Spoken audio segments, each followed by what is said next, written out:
At 7:10 on a burning morning in September 1944, on the shattered coral of Peleliu, Corporal Elias Eli Navarro pressed his cheek into the white rock and realized the ridge in front of him was not a hill at all. It was a wall. He lay pinned behind a jagged outcrop, ribs aching from the last blast, while Japanese machine guns stitched the slope above with invisible lines of death. The manuals back on Pavuvu had promised that proper bombardment and coordinated assaults would break any defense.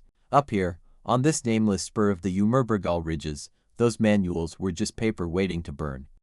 Eli was 23 years old, son of Mexican immigrants, raised in the dust and glare of San Diego's shipyards. Before the war, his life had been metal and noise, hammering plates, the shriek of saws, the smell of cutting oil, the silhouettes of half-built ships against the Pacific sky. He had joined the Marine Corps to get away from a neighborhood where gangs decided who lived past 20, and from a father who believed a man was only worth what he could lift. Somewhere back home, his younger brother Miguel was still there, on those same corners, maybe wearing the same colors. Eli had left to escape that life, and instead found himself crawling across an island shaped like a claw, fighting men he had never met for reasons he did not fully understand. This was his third major operation. On Cape Gloucester, he had gotten his first taste of jungle rot, mud and leeches, and the horrible knowledge that a single wrong turn could lose a patrol and 2 lives. Those to death still rode on his shoulders like ghosts. Out here, on the coral ridges of Peleliu, there was no mud, only stone and heat and the constant whine of flies over bodies that no one could reach. The ridge ahead had stopped 3 separate assaults. Men were still lying out there within a stone's throw of the Japanese bunkers, motionless shapes in faded green, their equipment glinting in the sun each time a burst of fire clipped the rocks around them. Behind him, the remnants of his platoon hugged the coral. Sergeant McKenna, a tall, hard-edged Irishman whose voice could cut through artillery, crouched in a pocket of shadow, wiping sweat and dust from his eyes with a filthy cloth. His helmet was scarred where a fragment had once scored across it. His right hand trembled when he thought no one was looking. He had been with the regiment since Guadalcanal, and the men trusted him like they trusted their rifles, even when his orders led them into storms like this. "How many guns do you count, Navarro?" McKenna called softly, without looking up. Eli risked a glance over the rock, just enough to see the broken face of the ridge. He spotted the main bunker first, a wipe of unnaturally straight lines and a black slit just under the crest. Below and to the left, a narrower aperture flickered with muzzle flashes. Somewhere on the right flank, deeper in the rock, a heavier weapon thumped a rhythm like a beating heart, each pulse sending chips of coral skittering down the slope. 3 for sure, Eli answered. "Maybe more in the caves. They cut across each other. Anything we send up the middle gets shredded." McKenna exhaled. "Company says we go again in 20 minutes. Brigade wants this ridge, and the next one, before nightfall." Eli thought of the last attack, the one he had watched from a position slightly lower on the slope. Men had moved in short bounds, careful, trained, doing everything by the book. The first burst dropped the point man. The second cut down the flamethrower just as he started to aim. Tanks could not climb this mess of coral. Mortar barely scratched the surface. Naval shells either overshot or smashed harmlessly into the front face of the ridge, leaving the tunnels and reverse slopes untouched. Navarro's job was supposed to be simple. He carried a rifle and, slung over his shoulder, a heavy field radio that was never meant for terrain like this. The regular radio man had died on the second day, and Eli had inherited the handset because he was strong enough to haul the set and smart enough to work its dials. That made him the line between McKenna and the voice of the company commander somewhere lower on the island, a voice that kept saying words like press, exploit, and acceptable losses. He adjusted the radio strap and turned his head toward the ridge, eyes tracing the broken layers of stone. The coral was not smooth. It was twisted and fractured, carved by millennia of water and time into knives and teeth. Between the obvious approaches, narrow clefts cut upward, seeming to lead nowhere. Marines had already tried some of those. He had seen boots left behind, torn open where men lost their footing and tumbled back. But one crease caught his eye now, a slot barely wide enough for a man's shoulders, running diagonally toward the right side of the ridge. From this angle it looked like a dead end, but at its upper edge, just below a slab of rock that leaned out like a brow, he saw something that did not match the untouched coral, a faint smudge, a line where lighter rock had been scraped or brushed. He watched longer, narrowing his gaze against the glare. There was another mark, further up, like the scuff of a boot heel. The manuals had called this ground impassable, the maps showed it as solid rock, and yet, those marks were there. "Sergeant," he said, the idea forming faster than he could talk himself out of it. "I think they are moving behind those guns. Not just through the big caves, there is a slot on the right. Looks like they are using it." McKenna shifted to his side and crawled closer, coral grinding under his knee pads. "You sure enough to bet my last cigarette on it? They would not drag all that ammunition up the front. If there is a way we cannot use, they will use it."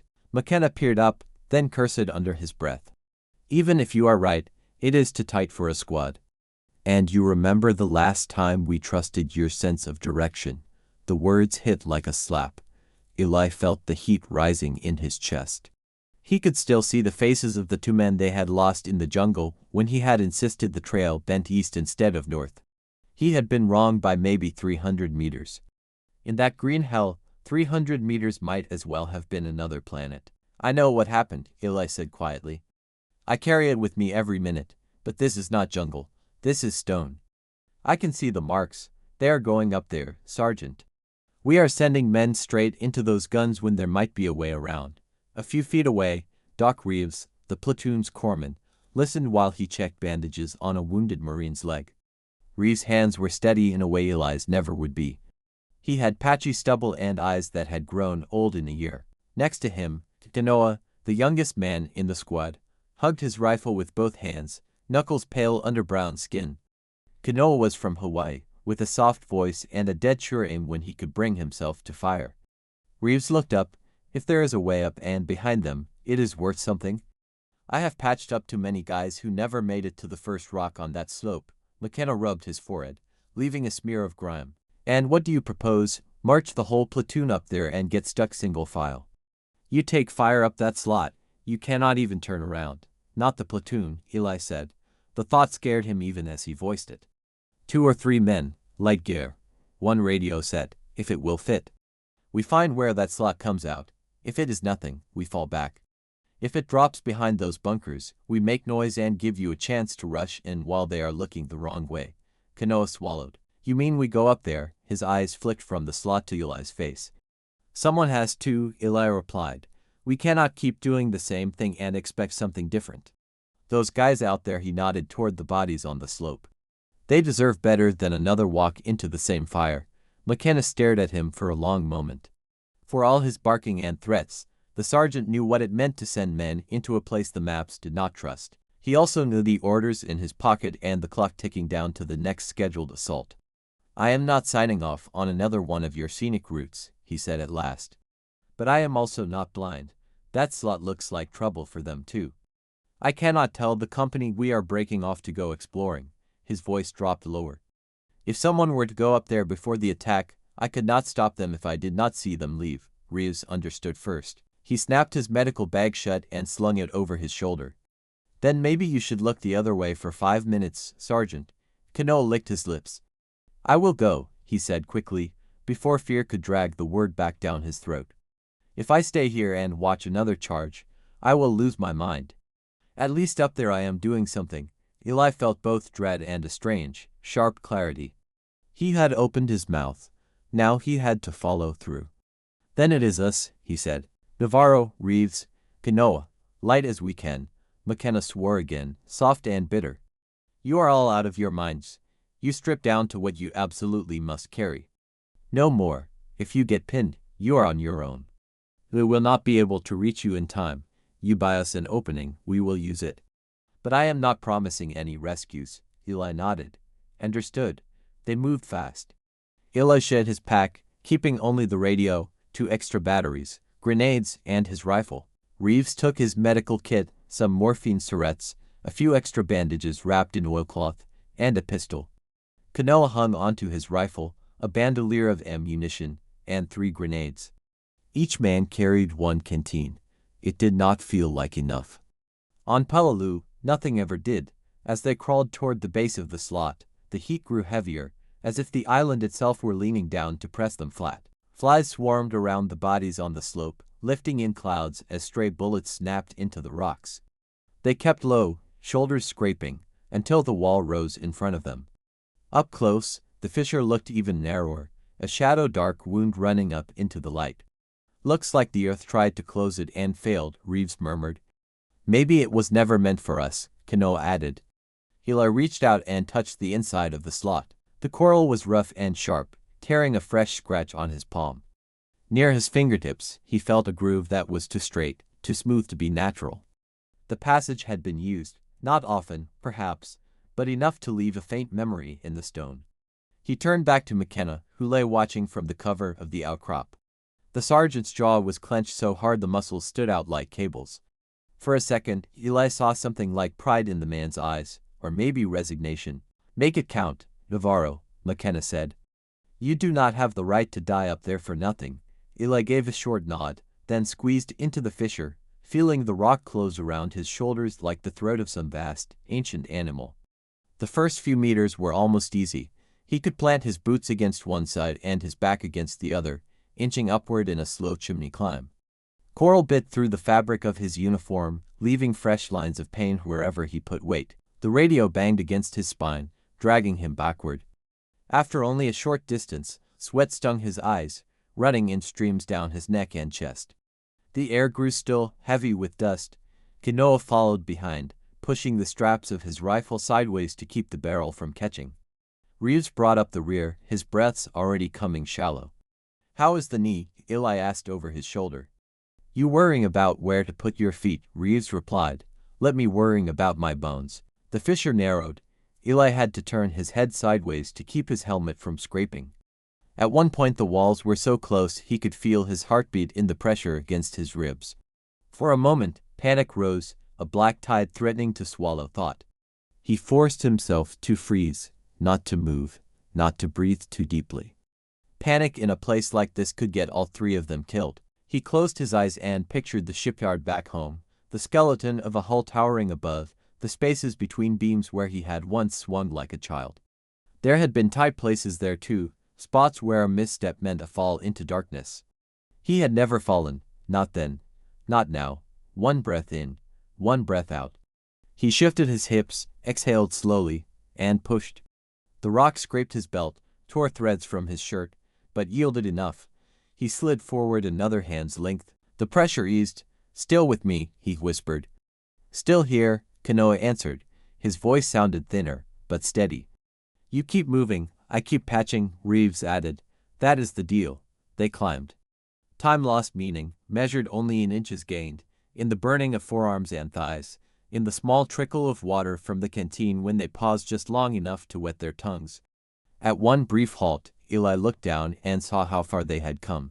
The slot dropped away beneath him into shadow. He could no longer see the base, nor hear the words drifting from the platoon. Only the distant, muffled thunder of guns reached them now, as if the war were happening on another island. Once, a chunk of coral broke loose under his boot and smashed downward. The noise echoed like a gunshot. All three men froze. Eli felt dust rain down from above, as if something had shifted near the top. He waited, counting heartbeats, picturing grenades rolling into the fissure, or a bayonet plunging down as someone peered over the edge. Nothing came. They resumed climbing, more carefully, testing each hold before trusting it. After what felt like an hour but might have been 10 minutes, the light above changed. It became brighter, more direct, reflecting off the rock in a harsh glare. The fissure widened just enough for Eli to lift his head and glimpse sky. He eased himself up until his eyes were level with the rim. Beyond, he saw the backside of the ridge. It was not a flat plateau, but a jumble of broken rock and low coral spines. A narrow path wound between them, beaten into existence by the passage of many feet. To the left, perhaps 20 meters away, a squat structure blended into the stone, its roof covered in coral rubble and bits of scrub. A canvas curtain moved slightly where a breeze caught at a rear entrance. 2 Japanese soldiers stood near that entrance, rifles slung, their posture relaxed. They smoked, faces turned toward the far slope, watching the scene below the way men watch a distant storm. One of them laughed at something the other said. Their shoulders moved with the easy familiarity of men who believed they were safe. Eli slowly lowered himself back into the fissure and whispered down, "We are behind them. I count to outside, more inside. There is a trail. Looks like they use this as a back door. What is the plan?" Reeves asked. "We take the two outside quietly," Eli said. The words tasted like copper. "Then we get into that bunker and ruin their day." "Quietly," Kano echoed. His fingers flexed on the rifle. "You mean knives. You shoot one, the other shouts," Eli answered. "If they shout, they slam doors and call the rest. We have one chance." He pulled his knife, feeling the familiar weight in his palm. Back on Pavuvu, he had sharpened this blade every night, more out of habit than thought. On Cape Gloucester, it had drawn real blood. Here, on Peleliu, it would again. He climbed the last meter, easing over the lip, feeling the open sky at his back like an ocean he could drown in. Every movement was deliberate, every breath measured. He had learned in the shipyard that big ships moved slowly but could crash with unstoppable force. Up here, he was a small thing, but a single slip would make the whole ridge roar awake. One wrong move, and no one would escape this place. He slid along the backside of a low coral ledge, staying below the line of sight of the two soldiers. The ground was uneven, littered with loose stones and dried fragments of coral that wanted to betray him. He placed each foot as if it were made of glass. The first soldier's voice carried gently on the breeze, soft syllables Eli could not understand. He thought of Miguel then, of his brother leaning against a wall back in San Diego, spinning jokes in rapid-fire Spanish, acting like nothing could touch him. These men ahead were somebody's brothers too. The thought flickered, painful, then he pushed it away. Out here, lines were drawn. If he hesitated, Kanoa and Reeves would pay. He reached the angle where the bunker wall cut his view of the soldiers. The air smelled of tobacco and sweat, and underneath it all, the faint sartang of old fear. He heard the scratch of a match, the exhale of smoke. He moved. The first soldier barely had time to widen his eyes. Eli's arm locked around the man's chest. The knife slid up and under the ribs, angled toward the heart. The man jerked, a sharp intake of breath that never became a shout. Eli held him tight, feeling the shudder as life fled. The second soldier began to turn, confusion shifting to alarm. Kanoa stepped out of the fissure's shadow behind him and drove his own blade across the man's throat in a single, practiced motion. For a heartbeat, the area was filled with the sound of two hearts pounding and three men breathing. Then there was only silence. They dragged the bodies back toward the fissure, easing them into the shadows where casual glances would not find them. Reeves paused long enough to close the nearest man's eyes with his fingertips, a gesture habit made automatic. Eli watched, feeling a strange twist in his chest. "Doc," he whispered. "We do not have time for I know," Reeves replied, withdrawing his hand. "I do it for me, not for him." Eli moved to the bunker entrance. The canvas hung limp, stained with sweat and dust. From inside came the low murmur of men, the metallic clink of ammunition, the muffled cough of a machine gun firing through the front slit. Somewhere beyond that bunker lay the others, interconnected by tunnels carved into the ridge. He looked at Kanoa and Reeves. Both men met his gaze without words. There would be no turning back now. If they failed, they would die in this hollow of stone. If they succeeded, they would still carry what happened here for the rest of their lives. Eli tightened his grip on the knife, then reached for the canvas. Eli tightened his grip on the knife, steadied his breath once more, and slipped his fingers under the edge of the canvas curtain. Warm, stale air washed over his face, thick with sweat, oil, and cordite. Inside, the world narrowed to a dim corridor of shadow and metal. He eased the curtain aside just enough to see. A narrow passage stretched a few steps in, then opened into a low chamber carved into the coral. A heavy machine gun sat mounted on a crude pedestal of rock and concrete, its barrel thrust through a firing slit that faced the American lines on the far side of the ridge. Three men crowded around it, one hunched over the sights, another feeding the belt, a third kneeling with a fresh box of ammunition at his elbow. A fourth man crouched near a field telephone, receiver pressed to his ear, shouting short phrases into the mouthpiece as he relayed corrections. Their backs were to the entrance. The bunker had been built with one assumption, that death would come from the front. Eli stepped inside, soft as a shadow. The man at the field telephone finished a sentence, turned his head a fraction, and saw a shape that did not belong. His eyes widened, his mouth opened. Eli moved before the sound could form. His knife flashed, burying itself in the man's side just below the ribs, angling upward. The breath left him in a wet gasp as he crumpled, the handset clattering against the stone. At the same instant, Kanoa slipped through the curtain and fired a single, controlled shot into the back of the ammunition carrier's neck.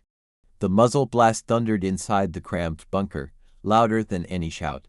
The gunner began to twist, hands still on the grips. Reeves lunged past them, driving his shoulder into the remaining crewman and slamming him against the wall.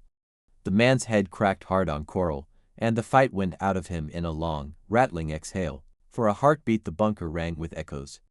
The machine gun barrel still smoked softly from its last burst toward the Marines below, unaware that the men feeding it were already dead. Eli yanked his knife free and crouched by the field telephone, pressing his ear to the receiver.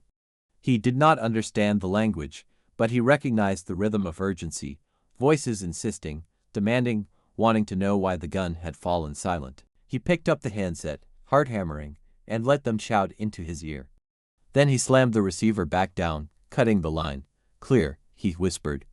Reeves knelt by the unconscious man and checked his neck with quick fingers. "He is done," the corpsman said quietly. Hit his head too hard. Kanoa stood over the machine gun, staring down the length of the barrel. From here, Eli could see the faint groove worn into the grips by hours of use. He stepped closer and ran his hand along the metal. It was hot, humming with the memory of dozens, maybe hundreds, of rounds. "This thing has been tearing us up all morning," Eli said. "It is ours now," Kanoa replied. His voice was flat, almost disbelieving. Eli glanced toward a narrow side passage chiseled into the bunker's back wall. A faint draft whispered from it, carrying the smell of damp rock and something metallic, like old blood and rust. The Japanese had carved tunnels linking this position to others. Somewhere beyond, more guns waited. "We do not have long," Eli said. "Once they realize the line is dead, they will come looking. We need to use this while we can." He stepped behind the gun, feeling the alien weight of it beneath his hands. This was no American weapon, the sights were different, the balance wrong. But a trigger was a trigger, a belt was a belt, and the men outside did not care what name the bullets carried. Reeves moved to the firing slit and peered down. "You should see this," he murmured. Eli leaned over. Through the narrow view, the slope beyond unrolled like a grim tableau. Marines clung to patches of coral, pinned behind rocks and shallow depressions. Further back, he could see McKenna's position, a knot of figures preparing for the next push. Beyond them, the sea shimmered, deceptively calm. "We turned this gun around on them," Eli said, "and McKenna gets his opening." Kanoa swallowed. "What if they think we are still the enemy? They see this gun firing, they stay down, then we make it obvious who we are shooting at," Eli replied. "We take the ones they can see firing at them. Knock out the muzzle flashes they have been staring at all day. They will feel it." He swung the gun slowly, careful not to bump the barrel against the edges of the slit. Even a small clatter could carry in these rocks. The view shifted from the open slope to the right, where another bunker's firing port jutted out like a dark eye. Occasional flashes flickered there as the second gun spat bursts downslope. "That one," he said. "Can you spot any others, Doc?" Reeves squinted, tracing the lines of smoke and dust. "There is a cave mouth just above it," he said. "Seen fire from there, too. And something lower down, a little rock shelf with sandbags. Looks like a light machine gun position." Eli nodded. "We work top to bottom. Kanoa, feed the belt, short bursts, aim to scare at first. Once they duck, we adjust and finish them." Kanoa slid into place, hands trembling slightly as he gripped the belt. "Yes, Corporal." Eli took a breath, the bunker closing around him in a cocoon of stone and steel. Outside, the ridge still roared with scattered fire, but for the moment he was in the eye of the storm. He thought about McKenna, about the men who had already died on that slope, about the ones still down there pressing their faces into the same coral he had just climbed through. "Ready," he said. He squeezed the trigger. The gun bucked, a deep, harsh stutter that vibrated up his arms. The belt slithered through Kanoa's hands, links rattling against the box. Muzzle flashes strobed against the slit, and dust leapt from the enemy bunker's face as rounds hammered into it. Eli feathered the trigger, sending short, precise bursts instead of a single long stream. He watched for reaction. At first, nothing. Then the distant muzzle flashes from the enemy position stuttered and went dark. Figures darted across the narrow field of view, scrambling for cover. Eli walked the gun across them, feeling each burst as a judgment passed. He did not see the impact of the rounds. He did not need to. The way they moved told him enough. Reeves watched through narrowed eyes. They are pulling back from that slit, he said. They do not know where it is coming from. You are hitting the side of their nest. Good, Eli said. Let them wonder. Next target. He shifted again, tracking the cave mouth above. Smoke puffed from it, another shot aimed at the American lines. He cut across the entrance, striking the rock around it, sending shards flying in small explosions. He imagined the shock inside that dark tunnel, the way men would flinch away from the sudden rain of stone. In the periphery of his vision, movement flickered. He saw Marines lifting their heads, eyes turned toward the ridge as the pressure on them slackened. Somewhere down there, McKenna would be feeling it to the subtle shift in the rhythm of fire, the opening that had not existed moments before. Kanoa's breath came harsh and fast as he fed the belt. We are burning through ammo, he said. Plenty more in those crates, Reeves replied, nodding at the boxes stacked near the wall. They were not planning on going anywhere. The words were barely out of his mouth when a shout echoed from the tunnel entrance behind them. Short, sharp syllables, urgent and rising. Eli swung his head toward the rear passage. Up until now, it had been a silent hole in the wall. No longer. They know, he said. A figure appeared at the tunnel mouth, a Japanese soldier, rifle half raised, eyes widening at the sight of strangers behind the machine gun. Eli dropped his hand from the trigger and snatched his pistol from its holster in a single practice motion. The shot was loud enough to rattle the bunker, the back flash lighting the tunnel's edges. The soldier folded, crashed into the floor, his rifle skittering across stone. More voices rose in the darkness beyond him. We cannot stay here, Reeves said. If they rush that tunnel, we are boxed in. We were never going to stay long, Eli replied. He racked the pistol again and returned his hand to the machine gun grips. Kanoa, give me whatever you have left in this belt. We empty it into that cave, then move. Kanoa nodded, swallowing hard. Ready. Eli brought the gun back to the cave mouth above the ridge.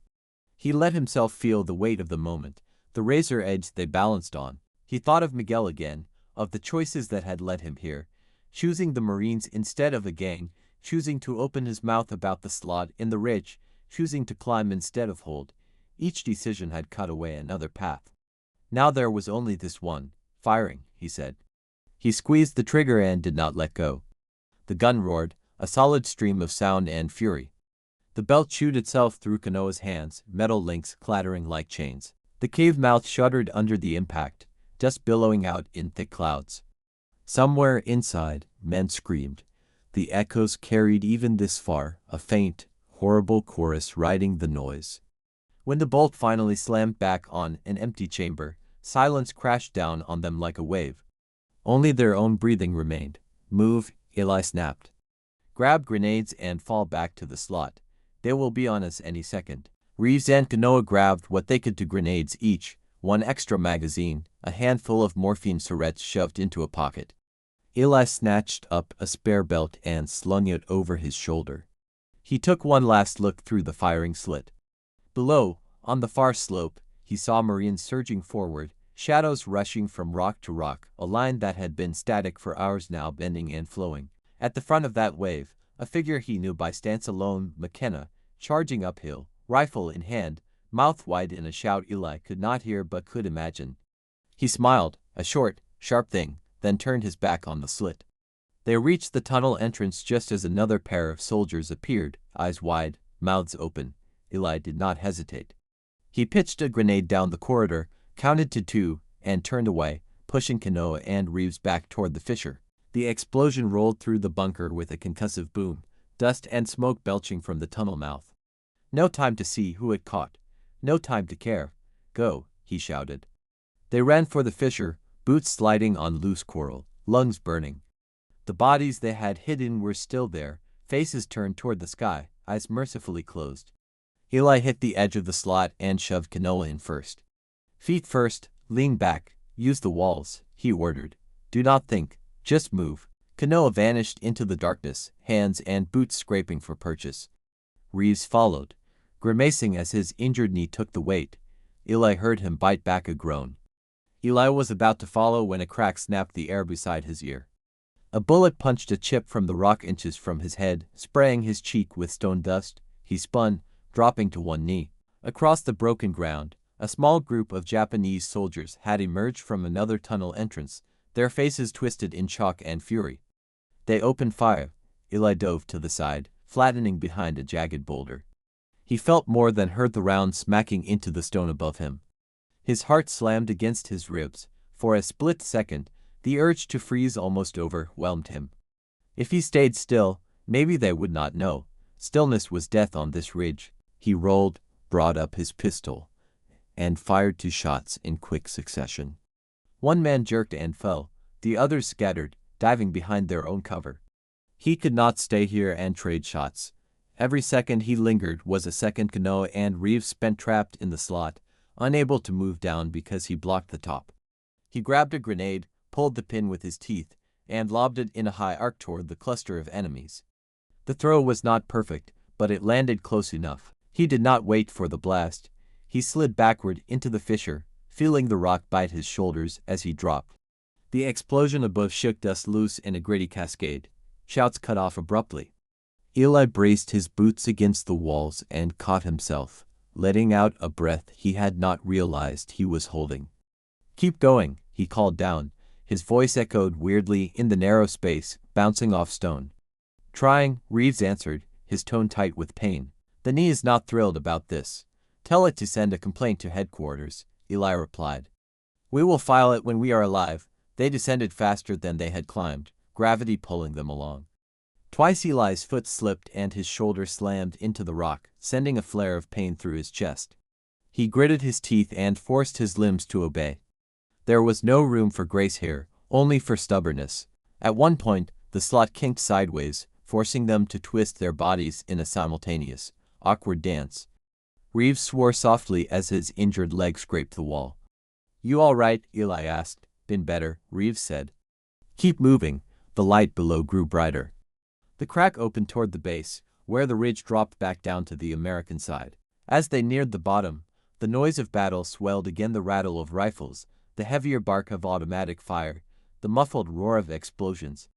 Eli emerged first, dropping the last meter and landing in a crouch behind the same outcrop where they had started. The world felt impossibly wide after the compressing press of the fissure. He sucked in a lungful of air that tasted of smoke and salt. McKenna was there, blood on his sleeve, helmet slightly askew. He looked like a man who had run through a hurricane and come out the other side still upright. "You mad son of a," he began, then cut himself off. "What did you do up there?" The guns went quiet and the boys surged like you flipped a switch. "We borrowed one of their toys and crashed the party," Eli said. He jerked a thumb toward the ridge crest, hit their bunker and the cave above. "Threw a grenade into a tunnel on our way out. They did not like it." Reeves dropped down beside him, grunting as he landed. Kanoa followed, eyes wide, breathing hard but grinning in a way Eli had never seen before, half relief, half shocked that he was still alive. "You bought us the ridge," McKenna said. The words sounded like they pained him. "We broke through their first line. The boys are clearing caves now. It is still bad up there, but it is ours, mostly. Command is already talking about pushing to the next crest before nightfall." Eli felt his legs go weak. He sank back against the rock, letting the weight of what they had done settle slowly. Men had moved forward because of them. Men had not died who would have died otherwise. Men had died up there in those tunnels and bunkers because of what they had done. All of it was true at once. Reeves sat on a flat stone and began to unwrap his bandage, revealing a knee swollen and angry, bruises blooming around it like dark flowers. "Doc," McKenna said, "you are supposed to be patching them up, not joining them." "Hazard of the trade," Reeves replied, wincing as he probed the joint. "I will live. I am more worried about what is going on in Navarro's head than in my own leg." Eli stared up at the ridge. From this angle, it looked like any other chunk of broken ground, ugly, jagged, indifferent. Somewhere up there, the bunker they had cleared was already being inspected by Marines. They would see the foreign gun, the bodies, the empty boxes of ammunition, and they would write reports. Lines on paper, arrows on maps. McKenna crouched next to him. His hard-edged face had softened, just a little. "You were right," he said quietly, "about the slot, about their using it. About it not being impassable." Eli gave a humorless little laugh. "Maps lie, rocks do not." The sergeant nodded. "Command will want a full account. They will probably pin something on your chest and talk about initiative and gallantry. They will like the part about turning their own gun on them. Makes for a good story." Eli thought of the two soldiers outside the bunker, caught off guard while they smoked. He thought of the men in the cave above, their screams muffled by dust and stone. He thought of Kanoa's hands shaking on the belt, of Reeves closing the eyes of the dead. He thought of Miguel, somewhere far from here, who would maybe hear only the polished version of this, if he heard anything at all. "It did not feel like a story," Eli said. "Real things never do," McKenna answered. "That is why it is the ones who were not there who end up telling most of them." The rest of the day blurred into a mix of exhaustion and motion. Eli relayed coordinates while the platoon pushed along the crest, cave by cave, bunker by bunker. Flame and smoke poured into openings as Marines used their own mix of steel and fire to root out defenders who refused to surrender. Occasionally, a Japanese soldier would stagger out, burned and choking, only to be cut down by the same bullets that had claimed so many Marines. Some moments felt like victory, others like simple, grinding annihilation. By nightfall, that particular ridge was firmly in American hands. They had gained perhaps a few hundred yards of ground for the price of dozens of lives. In the larger scheme of the battle, it was a small, ugly step in a long, ugly campaign. For the men who survived it, it was a lifetime. That night, under a sky smeared with smoke, Eli lay in a shallow scrape, sharing a canteen with Kanoa while Reeves snored lightly nearby, too exhausted to even pretend to stand watch. The stars looked dimmed by the haze, as if they were ashamed to shine on this place. "You did it," Kanoa said quietly. "You saw a way." "You took it." "We did it," Eli corrected. "I would still be up there in that slot if you had not come." If Doc had not come. Kanoa was silent for a moment. "I killed a man with a knife today," he said, voice barely louder than a breath. "I have shot men before, far away. It felt different." "It always does," Eli replied. "When you are close enough to see their eyes." "I thought I would be sick," Kanoa said, "but I was not. I just did it. And now I keep seeing his face anyway." Eli stared up at the sky. "You will see it for a long time," he said. "Maybe forever, but it does not mean you are broken. It just means you remember he was a person. Better than forgetting that." Kanoa shifted, curling on his side. "Do you see them, the ones from before?" "Every time I close my eyes," Eli answered. "The two from the jungle, the ones from today, others too. They all line up somewhere in the back of my head. Some nights they are loud. Some nights they are just there." Kanoa did not reply. His breathing slowly deepened into sleep. Eli stayed awake a while longer, listening to the night sounds of Peleliu, distant bursts of gunfire as other ridges still fought, the murmur of men shifting in their holes, the occasional whispered prayer in English, Hawaiian, Spanish, other tongues. He thought of Miguel, of the heat of San Diego pavement under bare feet, of the clang of steel in the shipyard. He had thought war would be a clean break, a way to leave that world behind. Instead, he had carried it with him, layer upon layer, until it all mixed together in a single, heavy weight. Weeks later, when the worst of the fighting on Peleliu had passed for his regiment and they were rotated out, a captain read the words of a citation while Eli stood stiffly at attention on a beach that smelled of diesel and salt. The text spoke of conspicuous gallantry, of entering terrain deemed impassable, of employing enemy weapons with devastating effect to enable the advance of friendly forces. It turned sweat and fear and the taste of knife work into sentences neat enough to fit on a typed page. Eli accepted the medal, felt its weight in his palm, and slipped it into a pocket. The applause of the men around him washed over his skin but did not reach the place inside where the voices still lived. After the ceremony, McKenna clapped him on the shoulder and said, "You earned it." And Reeves said, "If that thing helps you sleep at night, I will prescribe to," and Kanoa just smiled with tired eyes and said nothing. Years later, back in San Diego, the ridges of Peleliu still rose in Eli's dreams, jagged white and gray against a burning sky. He returned to the shipyards for a while, then found work as a mechanic near the harbor, fixing engines instead of breaking bunkers. He married a woman who liked his quiet strength and who only slowly learned that sometimes his silence was not peace but a fragile dam. When their first child was born, a son with his dark hair and his wife's eyes, Eli held the tiny body and felt more fear than he had in any bunker. Here was someone who would grow up hearing about war in movies and books, maybe in half-remembered stories from men like him. He wondered how much to tell, and how much to keep locked away where it could not stain the boy's dreams. Decades passed. The medal stayed in a small box at the back of a drawer. Occasionally, on certain anniversaries he could never quite forget, Eli would open it, look at the dull shine of the metal, and feel again the press of the coral walls, the heat of the captured machine gun, the sound of the grenade in the tunnel. Then he would close the box and return it to the dark. In his later years, a local historian tracked him down, having pieced together from dusty reports that some anonymous corporal had once climbed impassable rock and turned a battle on a ridge that barely warranted a line in most histories. The man wanted an interview, details, color, heroic quotes. Eli listened politely, then agreed to meet. They sat at a small table near the harbor, gulls wheeling overhead. The historian laid out his questions, eager. Eli answered some of them. He spoke of heat and thirst, of coral and tunnels, of a slot in the rock that had not been on any map. He mentioned Reeves and Kanoa and McKenna by name. When the historian asked how it felt to be a hero, Eli looked away toward the water for a long time. It felt, he said at last, like doing something because no one else could at that moment. Not because I wanted to, because the men down there needed those guns to stop. Everything you are writing is about tactics and terrain. But it was simpler than that. My friends were dying.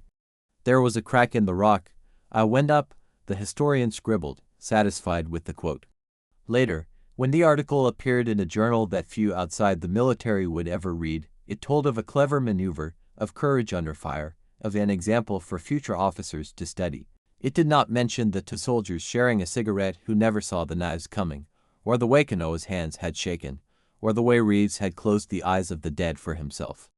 Eli read it once, folded it, and put it in the same drawer as the medal. He never went back to Peleliu. Life, and time, and the quiet demands of family and work kept him in San Diego.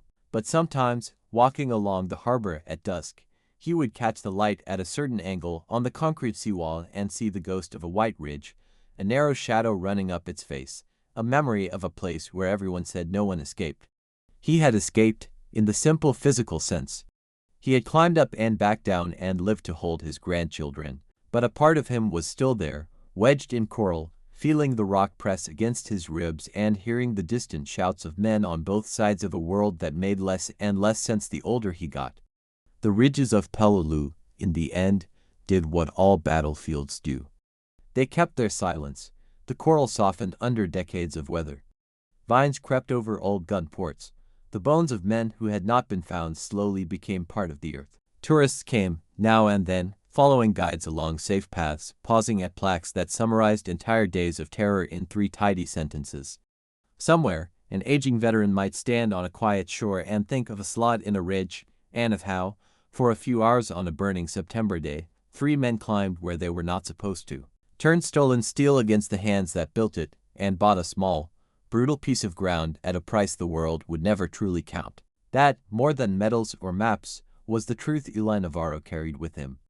Not that he had beaten the ridges, but that he had found a way through when there was no other, and that even escape comes with shadows that stretch across a lifetime. And for as long as anyone remembered his name, or spoke of the day when a Marine climbed behind the bunkers of Peleliu and turned their guns against them, those shadows meant he had not carried them alone. In the very last years of his life, when his hair had gone fully white and his hands had finally begun to shake too much for fine work on engine parts, Eli sometimes found himself sitting alone at the edge of the pier, watching the Pacific roll in under a softer, quieter sky than the one he had known on Peleliu. Children ran nearby with ice creams and kites, their laughter cutting cleanly through the sound of waves and distant horns.